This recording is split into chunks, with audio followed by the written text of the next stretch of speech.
So we're going to talk a little about Kaneka, which is coming up. There was a king who had 3 sons, and he decided to ask his son. He says, the son that's going to take over from me is the son that's going to pass this test. What was the test? He said to the sons, I want you to take a room in the cellar of the palace, and I want you to fill it to capacity, totally fill it. But you can't, completely fill the room. And the son that fills it the best possible is the son that will take over the kingship. So the first 2 sons were not very intelligent, and they were very into silly things.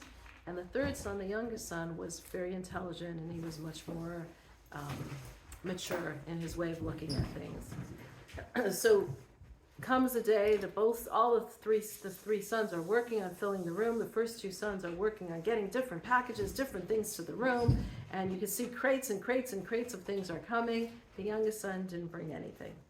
Finally, the day comes for the unveiling, and the king comes with all his ministers. They go down to the cellar of the palace, and they go down to the oldest son's room, the room that he prepared, filled with everything.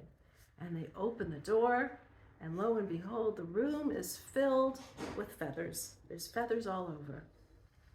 And it looks like there's a lot of feathers in the room, but the ministers can't push away the feathers, and then they're in there. They're in the room, so there's obviously room for them. Feathers did not fill up the whole room. So that son did not win the contest. Then they go to the next son's room. And this next son's room, he filled with rocks, with pebbles. Lots of pebbles all over the floor, to the ceiling, lots and lots of pebbles. But once again, the minister's able to, with his stick, push away the pebbles, so the room really is not totally filled with pebbles. Then they go to the 3rd son's room, the youngest son, and they look in this son. He opens the door, and even, it's dark, but even from the outside of the door, you could see that it's empty. And they can't see the whole room, but they could see it's empty. And they're all thinking, like, what did he do? He left it empty? Like, what chutzpah? He didn't even do this test. But then the son takes out from his pocket a string, a candle, and a light, a match, and he lights it, and the whole room is filled with light. And this was the son that won the contest, because light is something that fills the entire room.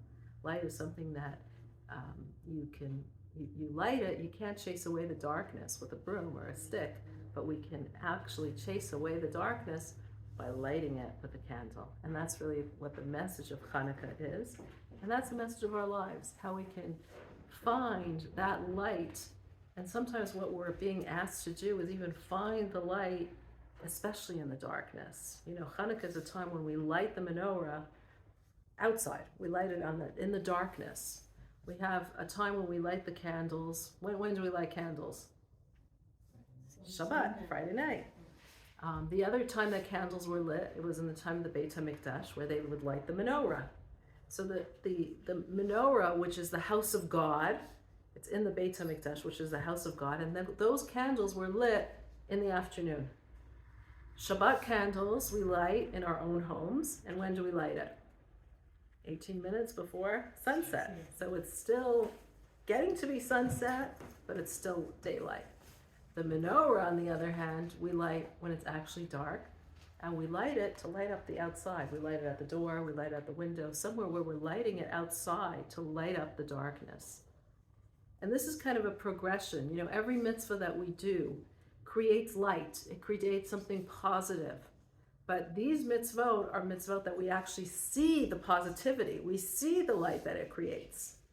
And this is the progression, though. The light in the menorah, which is God's home, was lit during the day, and it didn't need to be lighting outside. There was so much light that the whole world was filled with that light.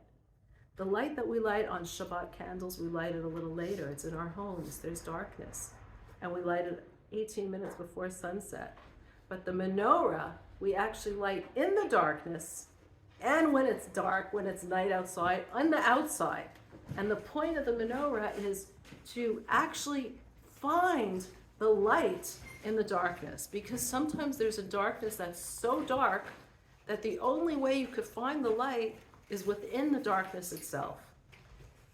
And we can find this sometimes in our own lives. That's the message really of Hanukkah, that the light is sometimes so intense and so dark that you need to find the light in the darkness. Exploit the darkness to find the light.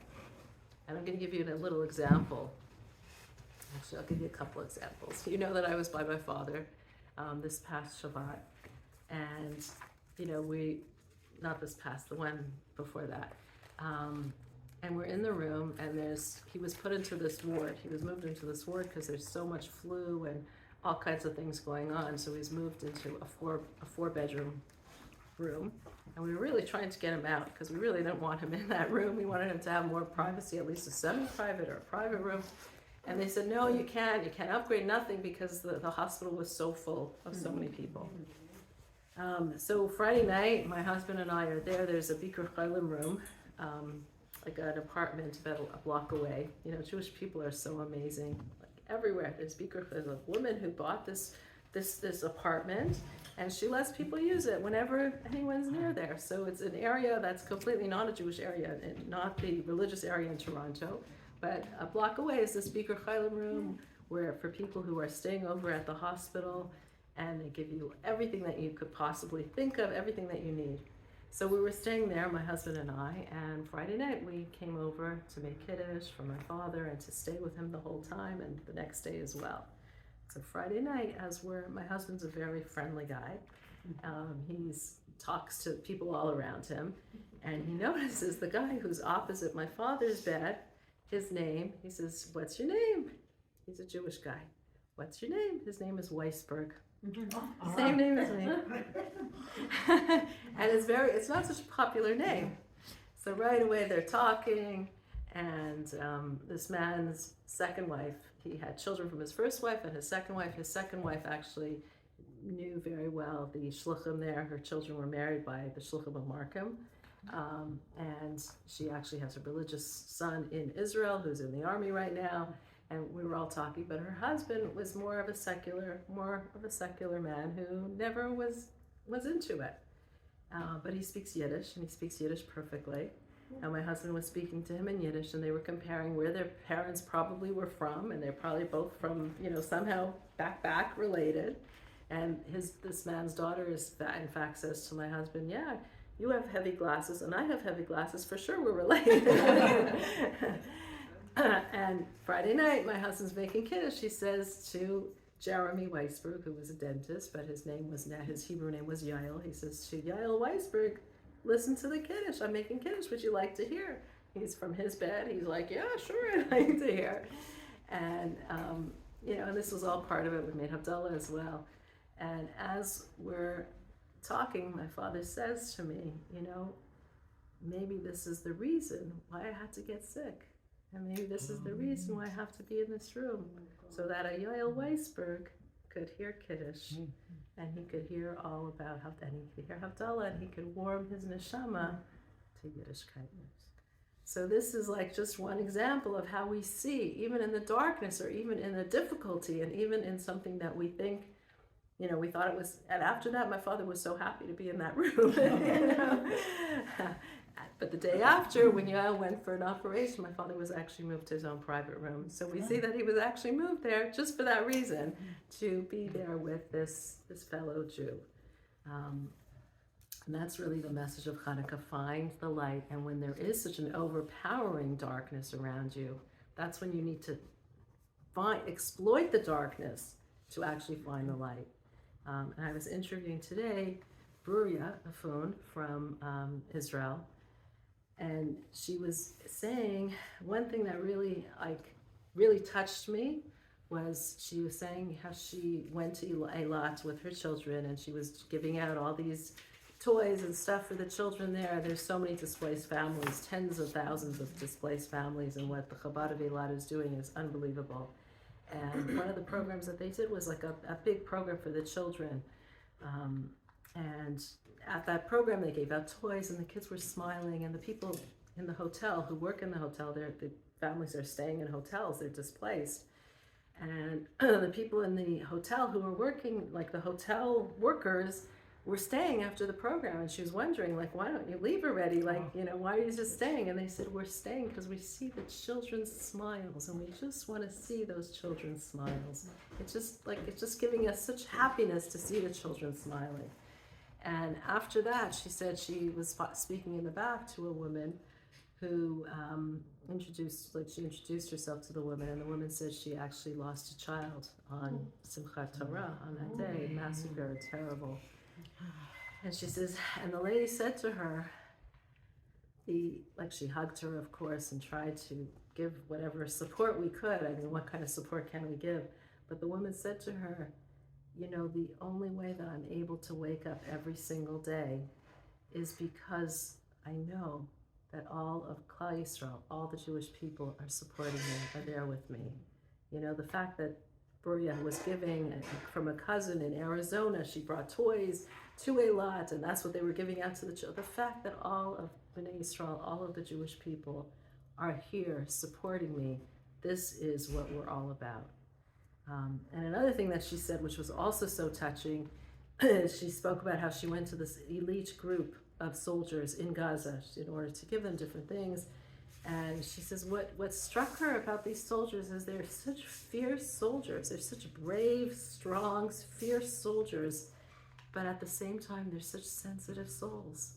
Here's this fierce soldiers who are going out in the most dangerous missions, like they told her, the next thing that we go on, a quarter of our group probably won't return. And yet, when she was outside, standing, giving them the things that she was giving them, the soldier turned to her and said, "Wait, you're in the sun. You're going to get sunburned. Let me move the army car so it could protect, so it could shade you." Such sensitivity, such a gentleness. And this is what the Jewish people are all about. We don't want to be fighting. We want to have that gentleness. We want to be those people who are sensitive souls. But when it comes out, we need to bring out that fierceness within us in order to defend who we really are and defend what we are. And this is the miracle of Hanukkah. It's the same miracle that we're witnessing again and again and again. How this small group that was unprepared fights this big Greek army. But why did they fight? Because they were fighting for their very survival. And so that within them comes out this fierceness from these gentle people who aren't even warriors. This fierceness comes out to fight who we are and what we are. This is what the Jewish people are. And unfortunately, we've had this throughout our history, and we're getting to the point where we're at the end of our history, and this is going to be the last time, and we'll finally have Mashiach coming, so we won't have to keep on doing this. But this has been what our history has been from the beginning of time, from the beginning of Matan Torah, when we received the Torah, one after another. And we know that all those that came and fought us, look around, they're no longer here. Who knows of the Greeks? Who knows of the armies of the Greeks that were fighting with on Hanukkah? They're gone into oblivion, into the pages of history. And so we know as well that all our enemies today, the Hamas and all those who are against us, nations who come against us, will be in the pages of history, and Klal Yisrael is eternal, Am Yisrael Chai, as the Kaneka story so beautifully shows us. And now we get to the Kaneka. What does it mean? The name Kaneka, what does Kaneka actually mean? Anyone? Huh? Dedication of the temple. Dedication, very good. Like inauguration, a dedication. Just like you sometimes say Chanukas Habayis, which is like an inauguration that you're going to be making. What other word do you see in Hanukkah? Hebrew word. Chen. Chen, good. Well, that's true, yes. Which spelling are you talking about? In Hebrew. Where's our Hebrew friends? Usually are here. They're at a book now. So we have the word chinuch, which means education. So chinuch is education, and what we learn from the whole way of Hanukkah, the whole inauguration of the miracle. Hanukkah was the inauguration of the temple. But what were they doing? They were doing it completely without compromise. right? They came into the temple and they said, here's one jug of oil, let's light it. Instead of thinking like, it's not gonna last, it's not gonna be good, it's what will one jug do?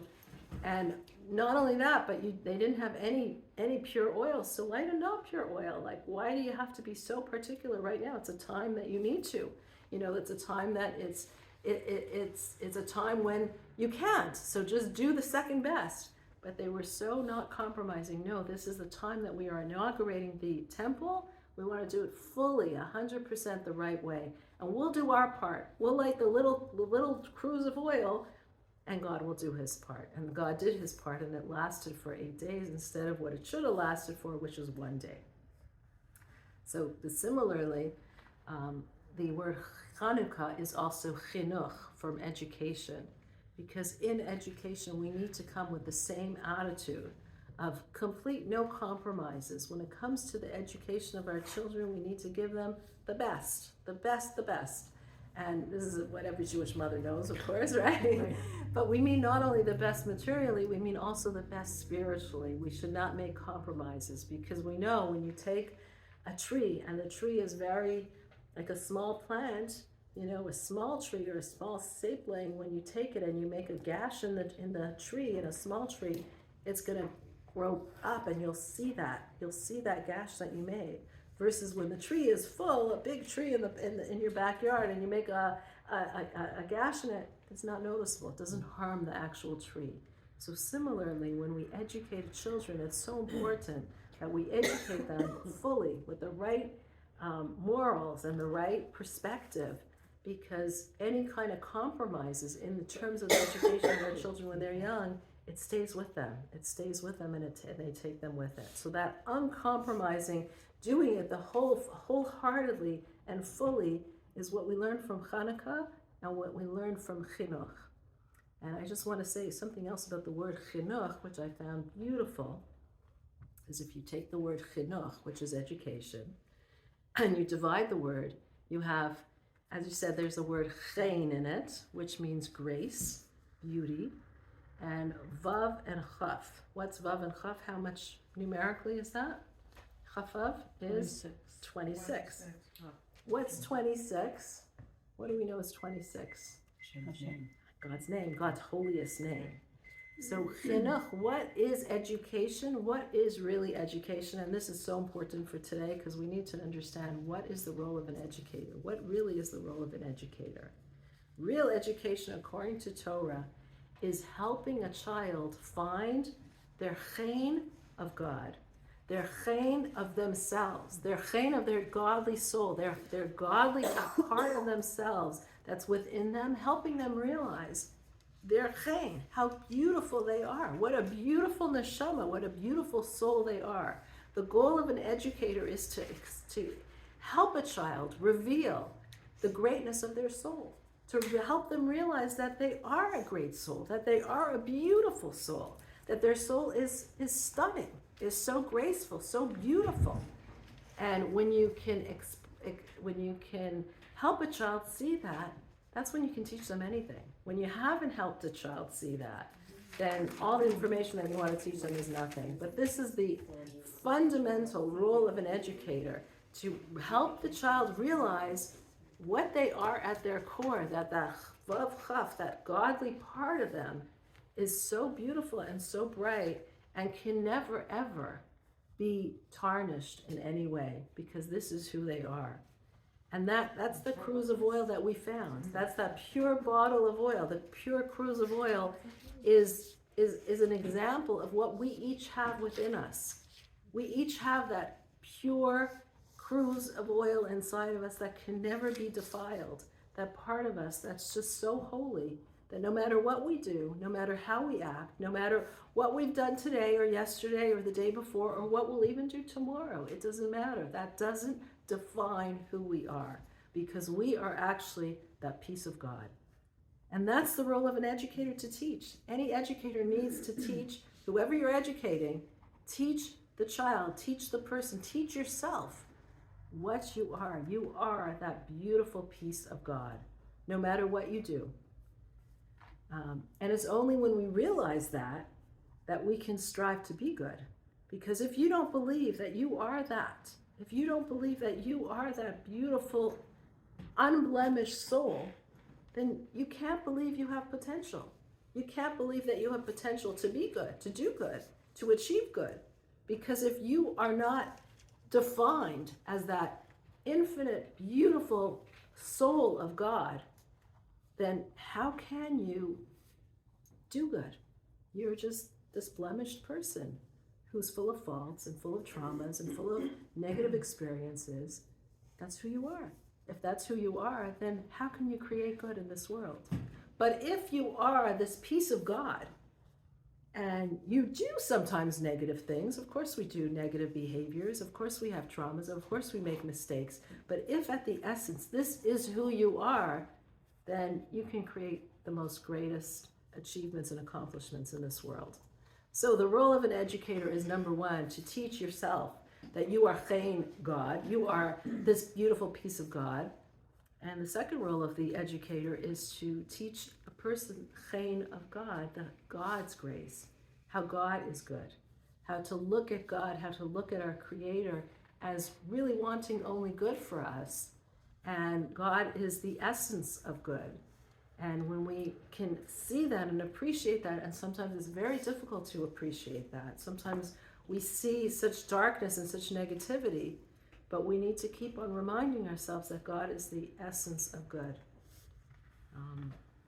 It's like last night I called my father, and he has a hard time talking for very long on the phone, and he's, now going through a lot, and just says to me, God is Tachlis HaTov, God is the essence of good. And I'm like crying, like, you're not exactly experiencing the essence of good right now. But he's like, Hannah, just know God is the essence of good.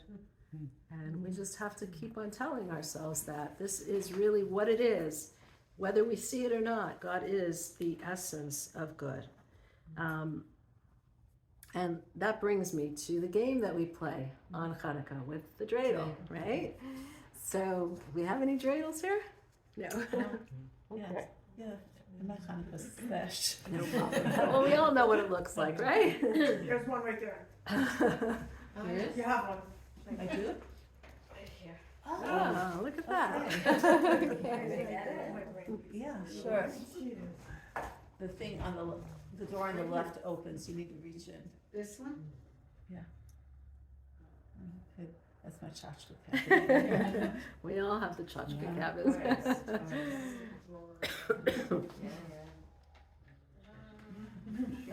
Okay. Est-ce que dans la chambre ou pas? Yeah. I think it's a shame. Okay, so, thank you. So we have the dreidel, right? And the dreidel has the 4 different sides to it, right? 4 different sides, which are like squares, right? 4 different squares, 4 different boxes on all sides. And then we have, when we spin it, all those 4 sides turn into the sphere, right? All those 4 rigid sides, those 4 rigid boxes, those 4 rigid squares turn into a circle, and it gets held up by the point on the bottom. So what the dreidel is really teaching us is there's 4 different directions in the world, right? And all the 4 different directions in the world can sometimes make us feel like this world is really run by nature. It's like very natural. There's like a nature everywhere. There's laws of nature. And according to the laws of nature and the circumstances of our lives, people have control over us. People have control over us. The ramifications of what happens to us is because of what people do. Whether it be in the war, like in the war with Israel, the rockets have control over us. The nations of the world have control over us. America has control over Israel and telling them what to do and what not to do and what they're going to send them and what they're not going to send them. And in our own personal lives, we feel like people have control over us. People are telling us what we should do, when we should do it, how we should do it. Our bosses have control over us. Our social milieu has control over us. What our expectations have control over us. Whoever we're involved with has control over us, has control over our decisions and control over us. And that can make us feel very much like a victim of circumstance. Like everyone has control over us and the outcome. But when we look at the dreidel, we learn that it really, all these rigid boxes turn into a circle. Nothing has control over us, and it's all held up by this point on the bottom, which is the point of God. That we're all, what happens to us in our lives is not the nature, it's not the boxes of nature, it's not the boxes of society, it's not the boxes of expectations, it's not the boxes of control that people have of us, but it's the point. You spin the dreidel and you realize that you're beyond these boxes. These boxes melt into a circle, and these boxes are not what defines you and what holds you, but what you're held by is that point on the bottom, that point of God that's controlling the entire world. And when we look at ourselves as well, we might think of ourselves as boxes. I'm different letters of my personality, how we box ourselves in and how we define ourselves. I'm this kind of person and I'm not that kind of person. I'm successful or I'm not successful. I'm ADD or I'm HSP or I'm INFP. Who knows what? There's so yeah. All the letters that we put in to define who we are and what we are, the boxes that we put of ourselves. And those boxes can sometimes prevent us from actually achieving, because if I'm boxed into a certain, a certain box of what I think of myself, then I'm very constricted in what I can do. Or if I'm just this type of personality and not that type of personality, then I can't do it. I can't. I'm not able to. But again, when we can just take the dreidel and spin it, we see that we're not boxes, that we have a point that we stand on, this infinite point of the point of God, the neshama that's within us. And it's that neshama that can accomplish way beyond anything. It's that neshama that has the strength to find deep within ourselves who we really are, and that we can accomplish anything because of it. And the same is how we look at others. We can look at others as we can judge others, again, those boxes that we put them in, that this is a person that's this way or that way, and then we can look deeper and we can see beyond those boxes that we create, these artificial boxes that we create, and see beyond that into the person is actually a piece of God, a piece of neshama, a piece of God. So that's the message of the dreidel that we spin on Kaneka. And that's really the message of that cruse of oil that they found. The cruse of oil represents that neshama, that part of us, that deep part of us that's completely pure and completely unsullied, can never be sullied. And really, if we look at the name of this month, what's the name of this month? Kislev. So Kislev has two words to it. Kis, which means hidden, and Lamed Vav, which means 36. And we're told that in every generation there's 36 Lamed Vav tzaddikim, righteous people. So we're trying to find that hidden tzaddikim, that hidden righteousness that we each have. It doesn't mean only 36 people, but we're trying to find that Lamed Vav, that hidden righteousness that we all have. And this is the month where we're bringing it out in the darkness. It's the month that's the darkest month of the year. It's so dark. It's the longest nights of the year. You go out and you just, I don't know about any of you, but you feel so tired, right? 4:30, it's already getting tired. 6:30, it feels like 12 o'clock at night, right? 8 o'clock, forget it, Coming out at 8 o'clock, oh my gosh, except for this class, right? But you feel like, it's so dark. It's not even so cold yet, but it's so dark. And that darkness is just completely envelopes you, completely, you feel completely drowned in that darkness. But that is really when we light the menorah and we show the darkness is not going to overpower us. We're going to accomplish, we're going to light up the darkness. That room, like that room that the king's son, that room could really be lit up just with the beauty of the light. And one more thing I want to talk about is the Hebrew word for Greek what's the Hebrew word for Greeks? Yavan. Yavan, right. So if we look at the word Yavan, they're all lines. All the Yud, the Vav, and the Nun. They're all lines, but the lines are going further down, right? It's going like a little line, then a longer line, and then a longer line. And this the word Yavan actually means mud. Mud. Like, you know, what's it called when you're in the mud and it just keeps on pulling you down? Quicksand. Thank you. That's like quicksand. That's like what Yavan is. It like pulls you down, further down, and further down. What is mud? Mud is when you take water and soil and you mix it together. And when we look at water or we look at soil, they're each of themselves, it could be something bad or it could be something good, but each of themselves, you can get out of it. You can jump into a pool and quickly drown, but you can also quickly get out of it. Earth is also something that can pull you down, but when you mix the two together, the water and the mud together, that's a mixture that really pulls you down. And this is what the Greeks were. What was Greeks? What were the Greeks doing? The Greeks were saying materialism, paganism, they believed in that, but they're mixing it with water, with something that's more intellectually enticing. So they took materialism and they took negativity and this very materialistic look at life and glorification of the body, but they made it into a culture.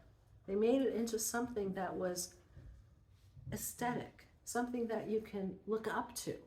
It wasn't just taking the negativity and just being involved with it. You know, you could sometimes be involved in hedonistic pursuits. And so, okay, so you're involved in hedonistic pursuits and you realize this is just something that's pulling me.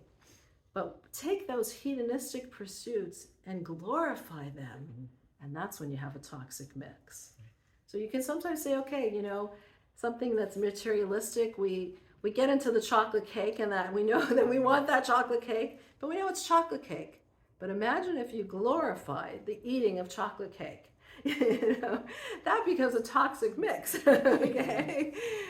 So what did the Greeks do? They took materialism, they took the body, they took paganism, but they glorified it into this culturally, aesthetically pleasing culture.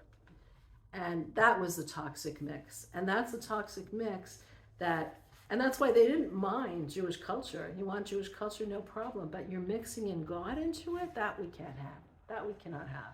We can take the culture and degrade the culture and make it into something that's just a culture, that's okay. But don't bring God into it.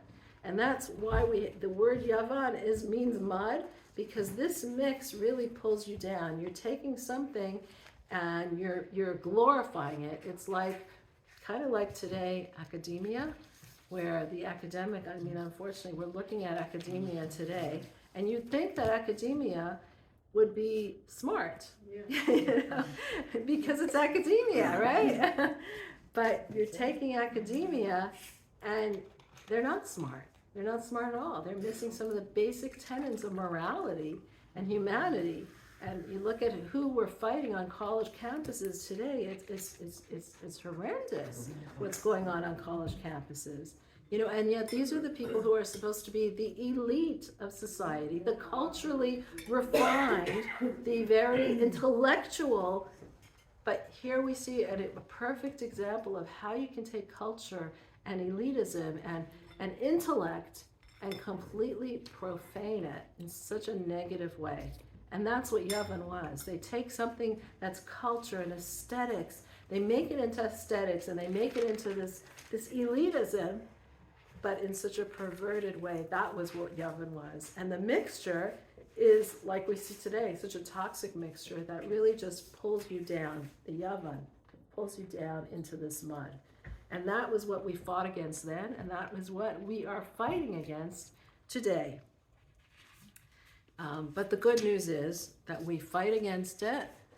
How much time? Okay, one more thought. One more thought. We fight against it and we can obliterate it. And this is the last idea that I want to share is there's a difference of opinion between Beis Shammai and Beis Hillel about how to light the menorah. So how do we light the menorah? What do? First night we light one candle. Second night we light 2 candles. I mean, besides the shamas, besides 2, 3, 4. Every night we add up 1 more candle until finally the 8th day we're lighting all 8 candles plus the shamas. So that's what we do, and that's what Beis Hillel says we should do.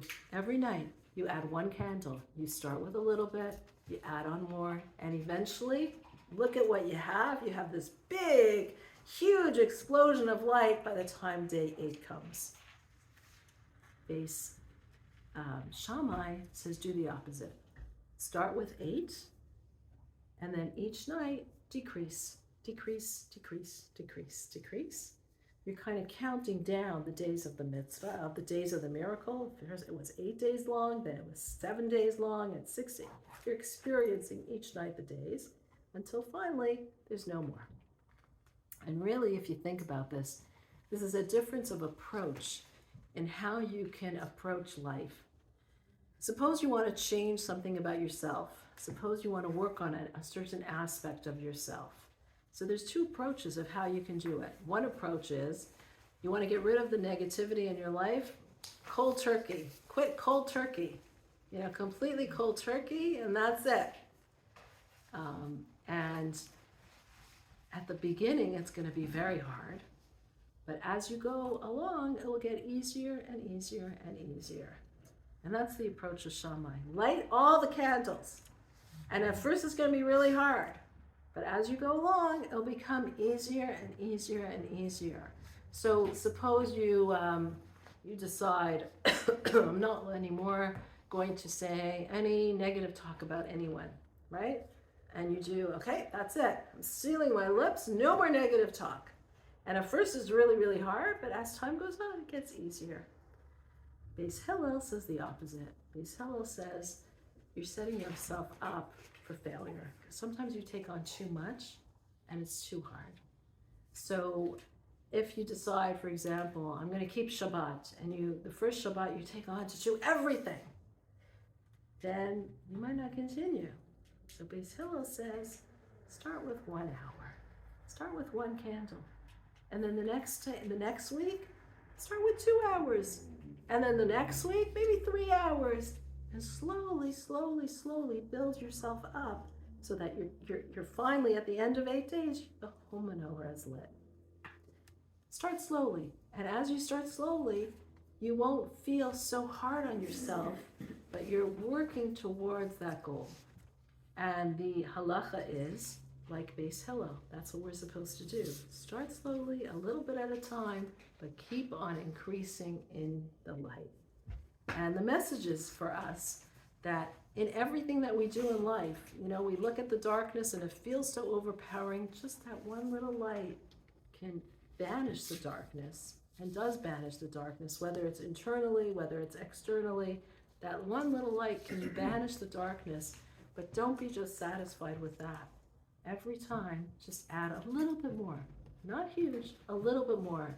And as you add a little bit more and a little bit more and a little bit more, eventually you see that the darkness is not anymore as scary as it was.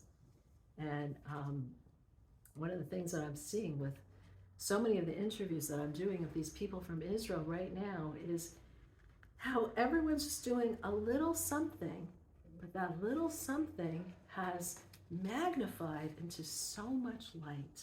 And it's all this light in this terrible darkness that we're in, this horrific darkness, but it's all this light that really, really makes such a huge difference. And it changes one individual. Sometimes you look at the situation and you say, there's so much to do. It just feels so overwhelming. I just can't. I don't even know where to start. Start with something. Start with something small, 1 little candle. And 1 little candle, you've just changed an entire world. When we've helped one person, sometimes you look at the situation and you say, what's my contribution going to help? What am I going to be able to do in anything that we do in life?